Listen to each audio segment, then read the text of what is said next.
શ્રી ગણેશાય નમઃ। મિત્રો, આપ જોઈ રહ્યા છો યુટ્યુબ ચેનલ ધાર્મિક વ્રત કથા। આપ સૌનું હાર્દિક સ્વાગત છે। આજના આ વિડીયોમાં આપણે સાંભળીશું 25 જુલાઈથી 23 ઓગસ્ટ 2025 સુધી ચાલતા ભગવાન મહાદેવને અત્યંત પ્રિય એવા શ્રાવણ માસના મહાત્મ્ય વિશે। આ વિડીયોમાં આપણે શ્રાવણ માસમાં થતા વ્રતો અને તહેવારોની માહિતી મેળવશું। ઉપરાંત શું કરવું જોઈએ અને શું ટાળવું જોઈએ તેમજ શિવપૂજન કેવી રીતે કરવું તે વિશે પણ સમજશું। જો આપને આ વિડીયો પસંદ આવે તો લાઇક કરો, શેર કરો અને જો આપ આ ચેનલને પહેલીવાર જોઈ રહ્યા હોય તો કૃપા કરીને સબસ્ક્રાઇબ કરો, જેથી નવા ધાર્મિક વિડીયોની જાણકારી તરત મળતી રહે। ધન્યવાદ। ઓમ ત્રયંબકમ યજામહે સુગંધિમ પુષ્ટિવર્ધનમ ઉર્વારુકમિવ બંધનાન મૃત્યોર્મુક્ષીય મામૃતાत्। બોલો મહાકાલેશ્વર ભગવાન મહાદેવની જય। મિત્રો, શ્રાવણ માસ એટલે કે ભગવાન શંકરનો પવિત્ર મહિનો। વર્ષના 12 મહિનામાં શ્રાવણ માસને રાજા સમાન ગણવામાં આવે છે। ભગવાન શિવના ભક્તો આ માસમાં શિવ પૂજા, જપ, તપ, વ્રત, દાન અને પુણ્ય કરે છે। આવું કરવાથી ભક્તોને આ લોકમાં સુખ સમૃદ્ધિ મળે છે અને અંતે શિવલોકની પ્રાપ્તિ થાય છે। ભગવાન પશુપતિનાથ દરેક જીવમાં રહેલા પશુભાવના સ્વામી છે। જો કોઈ ભક્ત શારીરિક રીતે પૂજા ન કરી શકે તો તે ભગવાન પશુપતિનાથ દરેક જીવમાં રહેલા પશુભાવના સ્વામી છે। જો કોઈ ભક્ત શારીરિક રીતે પૂજા ન કરી શકે તો તે માનસિક પૂજા પણ કરી શકે છે। માનસ પૂજામાં ભગવાનને મનથી રત્નજડિત આસન, ઠંડા જળથી સ્નાન, ચંદન, પુષ્પો, બિલ્વપત્ર, ધૂપ, દીપ અને ભોજન અર્પણ કરવામાં આવે છે। મનથી ભગવાનને સોનાની થાળીમાં ભોજન, મીઠાઈ, દૂધ, દહીં, ઘી વગેરે અર્પણ કરી શકાય છે। સંગીતમાં રુચિ ધરાવતા મહાદેવ નટરાજ તરીકે ઓળખાય છે, તેથી ભક્તો વીણાનું સંગીત, મૃદંગ, નગારા વગાડીને પણ સેવા અર્પણ કરે છે। માનસ પૂજામાં ભક્ત ભગવાનને કહે છે, હે પ્રભુ, તમે મારી આત્મા છો, મારી બુદ્ધિ પાર્વતી છે, મારું શરીર તમારા માટે મંદિર છે, મારું દરેક કર્મ આપની આરાધના છે। આ રીતે ભગવાન મહાદેવને ભાવપૂર્વક માનસિક રીતે પણ પૂજી શકાય છે। જો કોઈ ભક્ત શિવાલય ન જઈ શકે તો તે પોતાના ઘરમાં ભગવાન શિવનું નાનું શિવલિંગ સ્થાપી દૈનિક પૂજન કરી શકે છે। પંચામૃત, જળ, ગંગાજળ, ફળ, ફૂલ, નૈવેદ્ય, ધૂપ, દીપથી શિવપૂજન સરળતાથી થઈ શકે છે।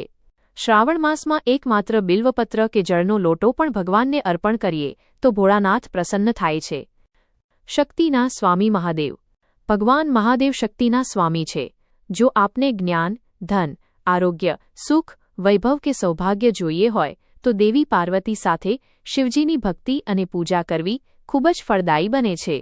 શ્રાવણ માસ પૂર્ણ રીતે ધાર્મિક ઉપાસનાથી ભરેલો હોય છે, તેથી આ પવિત્ર માસમાં ભગવાન મહાદેવની નિત્ય આરાધના કરીને જીવનને ધન્ય બનાવો। આશા છે કે આ માહિતી તમને શ્રાવણ માસ, સોમવારના વ્રત અને અન્ય ધાર્મિક તહેવારોને સરળ રીતે સમજવામાં મદદ કરશે।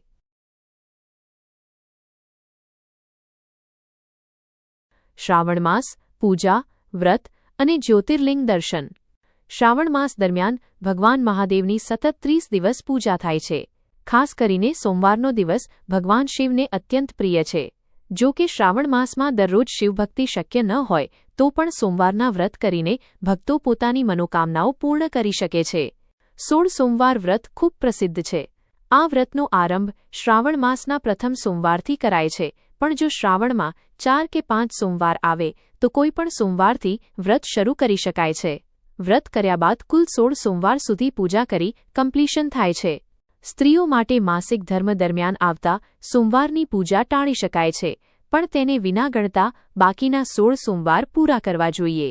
તેવી જ રીતે જો ઘરમાં સૂતક હોય અથવા કોઈ મૃત્યુ પામેલા ગામે જવાનું હોય તો એ દિવસના વ્રત ન કરીને પાછળથી સોમવાર ગણવા જોઈએ।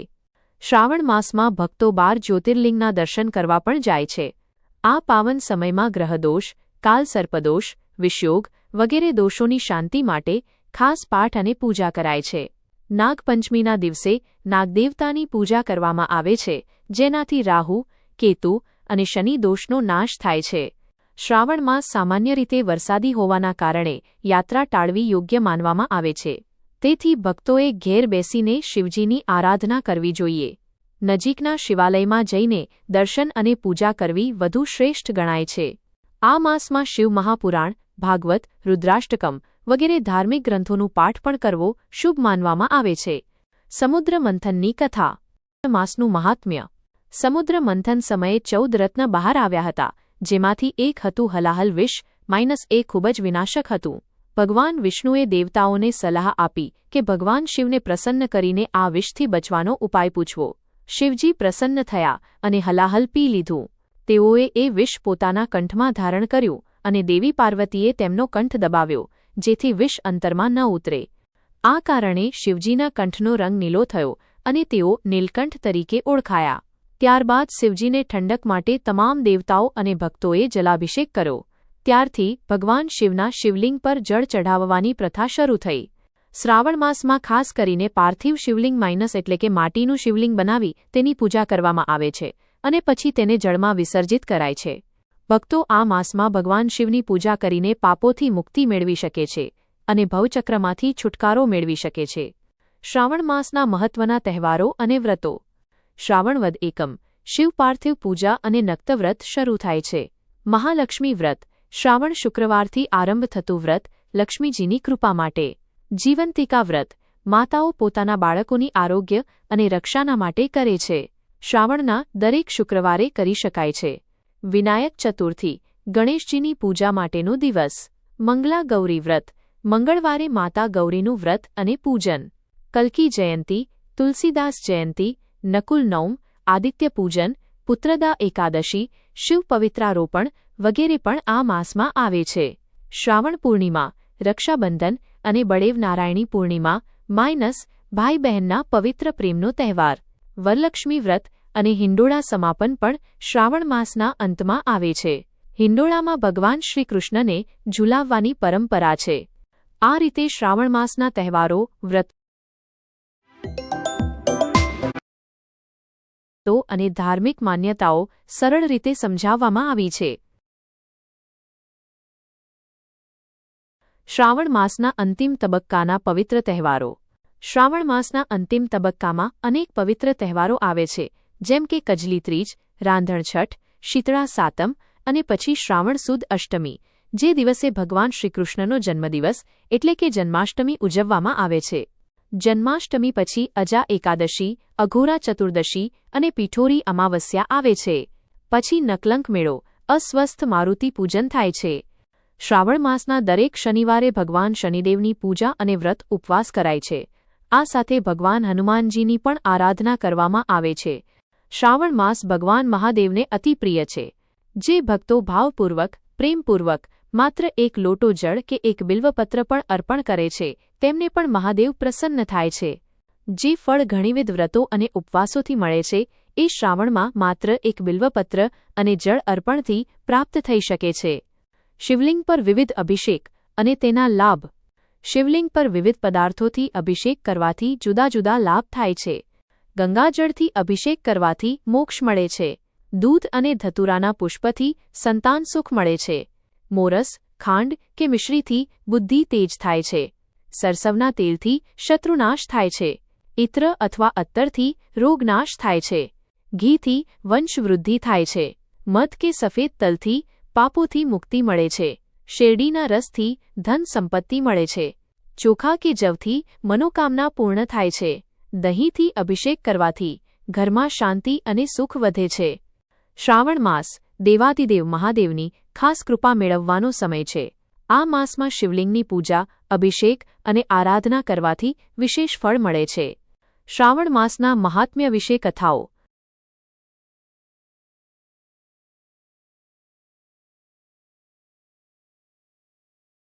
કહેવાય છે કે માતા પાર્વતીજીએ ભગવાન શિવને પતિરૂપે મેળવવા માટે શ્રાવણ માસમાં કઠિન તપસ્યા કરી હતી.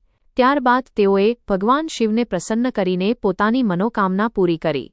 તેથી જો કોઈ કન્યા શ્રાવણ માસમાં શ્રદ્ધાપૂર્વક શિવ પાર્વતીની આરાધના કરે તો તેને ઇચ્છિત વર મળે છે. બીજી કથા મુજબ માર્કંડેય ઋષિએ પોતાના દીર્ઘ આયુષ્ય માટે શ્રાવણ માસમાં મહાદેવની ઉપાસના કરી હતી અને મહામૃત્યુંજય મંત્ર દ્વારા ભગવાન શિવને પ્રસન્ન કરીને લાંબુ આયુષ્ય, આરોગ્ય અને સૌભાગ્ય મેળવ્યું હતું. તૃતીય કથા અનુસાર જ્યારે ભગવાન વિષ્ણુ યોગ નિદ્રામાં રહે છે, ત્યારે સમગ્ર બ્રહ્માંડનું સંચાલન ભગવાન શિવ કરે છે. તેથી પણ શ્રાવણ માસ દરમિયાન તેમની પૂજા વિશેષ ફળદાયી બને છે. બિલ્વપત્રનું મહત્વ અને નિયમો. ભગવાન શિવને 3 પત્તાવાળો બિલ્વપત્ર અતિ પ્રિય છે. તે તેમના 3 નેત્ર અને ત્રિશૂળનું પ્રતીક માનવામાં આવે છે. બિલ્વપત્ર પર લીસો ભાગ હોય છે, તે ભાગ શિવલિંગ પર મૂકવો જોઈએ. 3 કે 5 પત્રવાળા બિલ્વપત્ર ખૂબ શુભ માનવામાં આવે છે. બિલ્વપત્ર અને તુલસી બંને પવિત્ર પાંદડા છે, જે ક્યારેય અશુદ્ધ માનાતા નથી. એકવાર ચઢાવેલો બિલ્વપત્ર પાણીથી ધોઈને ફરીથી શિવલિંગ પર ચઢાવી શકાય છે. તેમાં દોષ લાગતો નથી. શ્રાવણ માસના નિયમો, મનાયેલી ધારણાઓ અને શુભકામનાઓ. શાસ્ત્રોમાં બિલ્વપત્ર તોડવાનું પણ નિયમબદ્ધ છે. શાસ્ત્રો અનુસાર કેટલીક વિશિષ્ટ તિથિઓ, જેમ કે ચતુર્થી, અષ્ટમી, નવમી, ચતુર્દશી, 14, અમાવસ્યા, પૂર્ણિમા અને સૂર્ય સંક્રાંતિના દિવસો સહિત જો તે દિવસ સોમવાર આવે તો એ દિવસે બિલ્વપત્ર તોડવો જોઈએ નહીં. શિવપૂજન માટે જો આ તિથિઓમાં વિઘ્ન ન આવે તો બિલ્વપત્ર પહેલાના દિવસે તોડીને સાફ કરીને તૈયાર રાખવું જોઈએ. બિલ્વપત્ર ભગવાન શિવ માટે પવિત્ર અને મહત્વપૂર્ણ પત્ર માનવામાં આવે છે. તેમાં ઔષધીય ગુણો હોય છે અને આ પત્રથી ભગવાન મહાદેવ અત્યંત પ્રસન્ન થાય છે. બિલ્વપત્રથી શિવલિંગ પર અભિષેક કરવાથી ભક્તોના દુઃખ દૂર થાય છે, આરોગ્ય મળે છે અને મનોકામનાઓ પૂરી થાય છે. મહામૃત્યુંજય મંત્રનો જપ કરીને મહાદેવને પ્રસન્ન કરી શકાય છે. જે દંપતી પતિ-પત્ની વૈવાહિક સુખ ઈચ્છે છે, તેમણે શિવલિંગ પર માતા પાર્વતી અને ભગવાન શિવનું સ્મરણ કરીને ગુલાબના પુષ્પ અર્પણ કરવા અને શિવ ચાલીસાનું પઠન કરવું જોઈએ. શ્રાવણ માસમાં કયા કાર્યો ટાળવા જોઈએ? શરીરે તેલથી માલિશ ન કરવી. પિત્તળના વાસણમાં જમવાનું ટાળવું. શિવલિંગ પર હળદર ન ચઢાવવી. વધુ પ્રમાણમાં દૂધનું સેવન ન કરવું. દિવસે ઊંઘવું ન જોઈએ. રીંગણાનું સેવન ટાળવું, તે અશુદ્ધ માનવામાં આવે છે. ભગવાન શિવને કેતકીના પુષ્પ પણ ન ચઢાવવા. શિવલિંગને ઘરમાં સ્થાપન કરવા અંગે. જો શ્રાવણ માસ દરમિયાન ઘરમાં શિવલિંગ રાખવું હોય તો તે અંગૂઠા જેટલું નાનું હોવું જોઈએ. ઘરમાં સ્થાપન કર્યા પછી તેની નિત્ય પૂજા કરવી જોઈએ. શ્રાવણ માસમાં શિવલિંગ પર ધતુરો, ભાંગ, શ્રીફળ, ઋતુફળ વગેરે પણ ભોગરૂપે ચઢાવી શકાય છે. ધૂપ, દીપ, નૈવેદ્યથી શિવજીની આરાધના કરવી જોઈએ. પૂજા સમયે ખાસ ધ્યાનમાં લેવાની બાબતો. પૂજાની શરૂઆતમાં નંદીશ્વરની પૂજા કરવી. પછી માતા પાર્વતી, ગણેશજી અને કાર્તિકેય સ્વામીની પૂજા કરવી. ત્યારબાદ શિવલિંગ પર જળ અર્પણ કરીને શિવજીનું પૂજન કરવું. પૂજાના અંતે ઘંટનાદ, દીપ પ્રગટાવવો, ધૂપબત્તી કરવી. આરતી કરવાથી નેગેટિવ ઉર્જાઓ દૂર થાય છે. શિવલિંગ પર અભિષેક કરવાથી ભગવાન મહાદેવની કૃપા પ્રાપ્ત થાય છે. શ્રાવણ માસમાં ભગવાન શિવના વાહન નંદીજીને લીલું ઘાસ ખવડાવવું, તેમનું પૂજન કરવું, એ પણ ખૂબ મહત્વપૂર્ણ માનવામાં આવે છે. એવું કહેવાય છે કે નંદીશ્વર ભક્તોની વાત મહાદેવ સુધી પહોંચાડે છે.